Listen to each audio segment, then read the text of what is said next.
ลังไปบุญเนาะโอ้ยกำลังมวนบุญมีกับแทนคุณดีใจวะพี่ว่าไม่เคยไปบุญพี่ว่าไม่เคยไปบุญเราลุ้นขึ้นรักมันกันไหนต่อวะเฮาคนขัดชนะพุทธเฮาคนลายเฮาพุทธโดยงานบ้านนู่นน้ำกันแค่หน้าเป็นผู้คนนอกมาจะใกล้แต่ไกลก็ไม่ได้ว่าคนลายเฮาถูกต้องเฮาหลักไว้ทางด้านขัดชนะทางเฮาเอาคนเดียวคนไทยคนเก่าทางเฮาคนกล้าคนเรื่องคนกล้าเรื่องการงานคนจริงใจใช้เนาะคนเฒ่าคนแก่คนแก่คนแก่คนขอให้กันเถิดชาวไร่หนาให้กันงามเนาะมาป้าให้เฒ่าว่าเป็นศาสนาเป็นผู้เฒ่าเลยเนาะเป็นน้องหลานชาวไร่เนาะสวัสดีครับที่ชอบเด็กคนนี้ทั้งศาสนามากับเพื่อนเพื่อนนี่นะชาวไร่เราเป็นเราชาวพุทธแก้มชาวไร่เราเป็นอย่างคนไทยติดต่อเนาะต่อไปแต่เรามีลูกมีหลานแต่ชายใหญ่ก็น้ำลูกน้ำร้านแต่ทั้งหนักข้าขายแล้วก็ไอเสือผานะโตสิบห้าเป็นกี่เด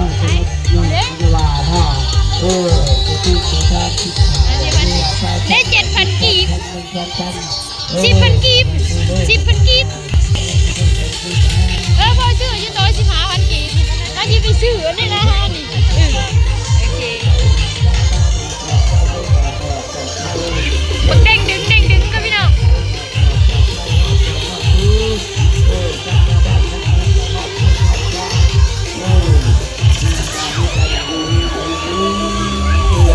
ขายดีวะ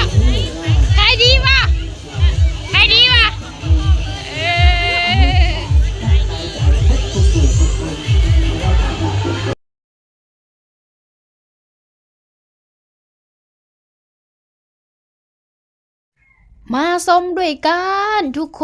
นเบิ่งบรรยากาศอู้เด็กหน่อยเฮ็ดเต้นบักเด้งดึงเนาะแทนคุณกับบุญมีก็ขึ้นบักซะได้เด้อจ้อยบ่ทันเห็นมาพุ่นน่ะตะแลดอยู่ถึงพุ่นเลยพี่น้องก็เอาบรรยากาศบุญบ้านน้องเอียงมาฝากมาต้อน FC สู้ผู้สุคนเนาะขอบคุณหลายๆเด้อที่มาเที่ยวมาชมนํกันเนาะจังใดก็ขอบคุณ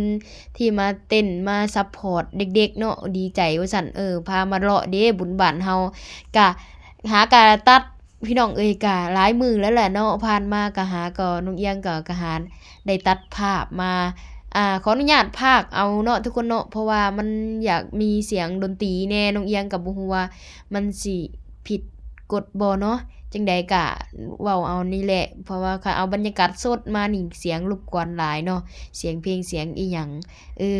คือจังเห็นที่ผ่านมาหั่นแหละเนาะมาตรงนี้น้องเอียงกะได้เว้าเอาเขาเจ้าก็ดินย่างม่วนซื่นเด้ทุกคนบักเด้งดึงนี่ก็โอ้พุ่นละแพงเติบเด้อพุ่นละ20,000พุ่นเนาะ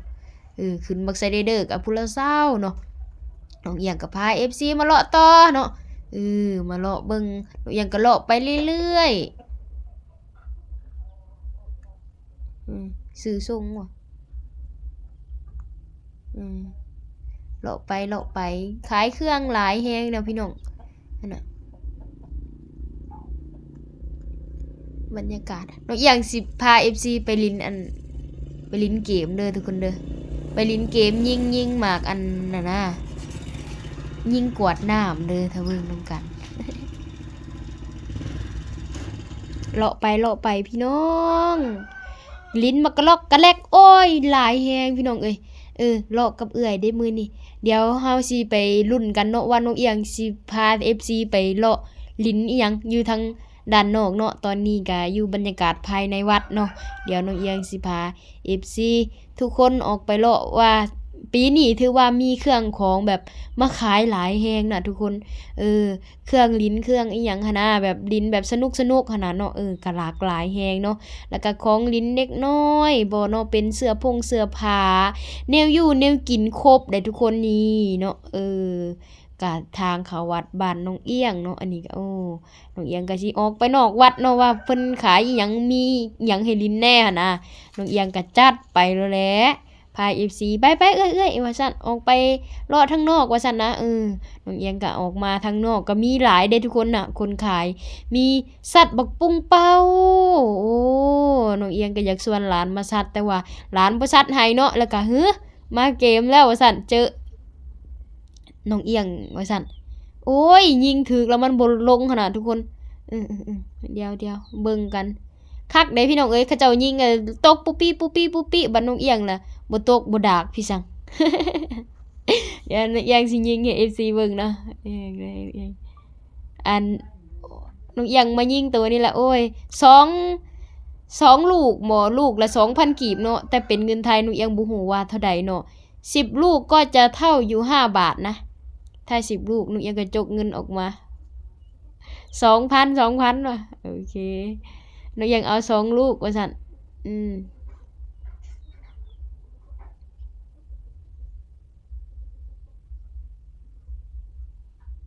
ยัดลูกเก่าพี่น้องหนูยังก็ถามว่าเฮ็ดแบบใดเนี่ยข่อยก็อยากลิ้นแต่ข่อยเฮ็ดบ่เป็นว่าซั่นคนกึกเราก็มาซ่องอยู่เนาะพี่น้องเราว่าบ่เป็นเนาะคนกึกเราว่าบ่เป็นนี่ยังก็เอามา2ลูกอ้าวจัดไปเบิ่ง2ลูกว่าสิแม่นบ่เนาะนี่ทั้งลุ่มมันคลาดขึ้นทั้งเทิงเด้พี่น้องเอ้ย น้องเอียงก็ว่ามา FC มาเบิ่งว่าซั่นคนกึกก็เอาตัวนั้นเด้อว่าซั่นนะแต่ว่าน้องเอียงยิงบ่ถึกพี่น้องยิงทั้งลุ่มมันทั้งเทิงครับแต่มันบ่ลงมันบ่ตกลงมาก็บ่ได้กินเด้พี่น้องเอ้ยมันบ่ถือขนาดเนาะน้องเอียงก็แน่อย่างดีเลยน่ะแน่อย่างดีเลยนะพี่น้องน่ะฟูมันตกขึ้นอยู่เทิงฟูมันบ่ตกซ้ำเว้ยถึกแต่มันบ่ตกขนาดเห็นบ่ตกปกม่วนเกินพี่น้องน้องเอียงก็ลองลิ้นเบิ่งเนาะแล้วก็ปลา FC เลาะเบิ่งนำบ่ถึกบาทนี่โอ้ยบ่ได้กินหยังพี่น้องเบิดไป 4,000 เนาะมันได้น้ำกวดนึงมันเฮาก็เลาะต่อว่าซั่นยิงโมเมนต์แล้วว่าซั่นเดี๋ยวเบิ่งเขาเจ้าอันยิงก่อนเนาะทุกคนเนาะเพราะว่ามันหลายแฮงนะอาจจะเป็นลิ้นมะกะลอกเนาะลิ้นมะกะลอกลิ้นมะกุ้งไก่น่ะทางนี้ก็ลิ้นมะกุ้งไก่เนาะมักไผมักมันบรรยากาศเฮาก็สิมีอันลิ้นหลายอย่างอยู่เด้พี่น้องเอ้ยการของลิ้นของกินเนาะมานี่ก็อีหยังเขาเอิ้นอีหยังเนาะอันนี้ค่ะพิซซ่าพิเซอร์บ่มีหยังน้องเอียงก็บ่เข้าใจเนาะน้องเอียงบ่ได้กินเนาะนี่ก็มากับเอื้อยเนาะแทนคุณแม่แทนคุณแล้วก็คนกึกก็ว้าวฉันดีใจว่าซั่นนะให้ไปถ่ายอันน้องเอียงอันสัตว์บักลอกทะเลไปถ่ายไปเบิ่งนั้นแล้วว่านะแต่ว่าเราเว้าบ่ออกดอกเนาะเราเว้าบ่เป็นหั่นนะทุกคนน้องเอียงก็โอ้ยแกงกล่องไว้เนี่ยก็กลับขอโทษขออภัยนำเด้อถ้าว่าลายหูลายตาเนาะน้องเอียงกันนะครับทุกคนใครจะได้นะทุกคนเพิ่นบ่เขาเจ้ามายิงนี่ถึกเอาโอ้อย่าลืมแบ่งมาทางมือกล่องนี่ได้จักอันกล่องนางวันแล้วก็ยิงเงี้ยเด้ตกลงไปกองอยู่พี่น้องหิวเป็นเนี่ยขอทงแน่ว่าซั่นนะขอทงแน่อย่างนี้เบิ่งบรรยากาศเนาะเดี๋ยวไปยังก็ไปทักไม่กว่าโอ้ย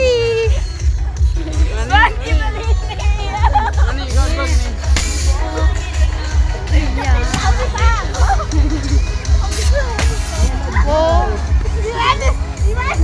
คุณน่ะกองอยู่น่ะคงค่อยแน่วะกุมารแท้นี่มันดึงป่ะโอ้ว้าแง่เขาจะยิงได้เอา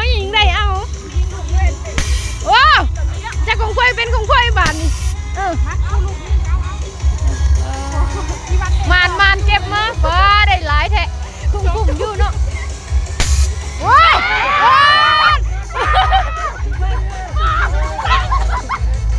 ยิงลงบักร้ายนั่นก็ได้เห็นเลยได้เบิร์ดบ่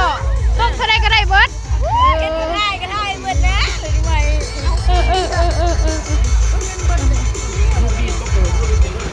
เอานี่มีสองของเขา2เอาอีก10,000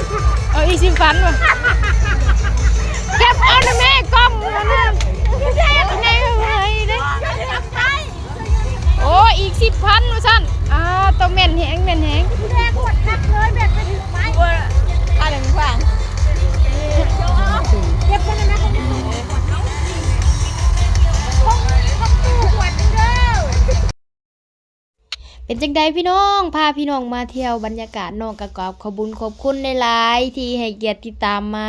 เบิ่งคลิปน้องเอียงเนาะพี่น้องเนาะขอบคุญขอบคุณที่ติดตามนํกันโอ้ยสายไอ้นั่นก็หลุดพี่น้องง่ายกลุ่มเลยเนาะบัดสุดท้ายก็เลยเลาะไปก็ขอบคุณหลายๆที่มาเบิ่งมาชมเนาะผู้ใหญ่ใจดีทุกคนทุกท่านนะคะขอบคุณหลายๆเด้อที่มาเบิ่งแต่ต้นจนจบเนาะจังใดก็อยู่ดีมีแฮงกันสู้คู่สุกคนบ๊ายบายไปดอนเด้อ